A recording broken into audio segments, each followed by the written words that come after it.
Bonjour à tous, c'est un démarrage en baisse à la Bourse de Paris après la lourde consolidation enregistrée vendredi soir à Wall Street.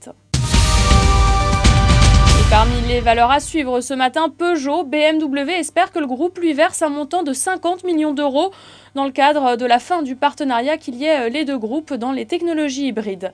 Et puis Nexans qui a dévoilé pour son troisième trimestre un niveau de croissance organique de 2,3%, dépassant les attentes du consensus. Un œil enfin à JCDecaux qui a pris 25% du capital de la société russe Outdoor, anciennement connue comme la filiale de News Corp dans le pays. Une opération qui reste soumise au feu vert des autorités russes.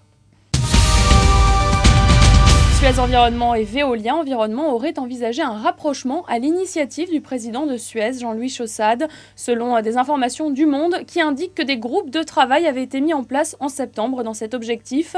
Mais outre la question de la concurrence qui aurait sans doute conduit à la cession de la moitié du périmètre hexagonal, les négociations auraient achoppé sur la valorisation qui risquait de faire la part trop belle à Suez compte tenu de la mauvaise passe que traverse en ce moment son concurrent. Les deux groupes affichent en effet une valorisation voisine alors que Veolia emploie 3 fois plus de salariés. Quoi qu'il en soit, les deux groupes ont infirmé cette hypothèse. Voilà, c'est la fin de ce flash. Je vous retrouve à midi pour notre point de mi-séance.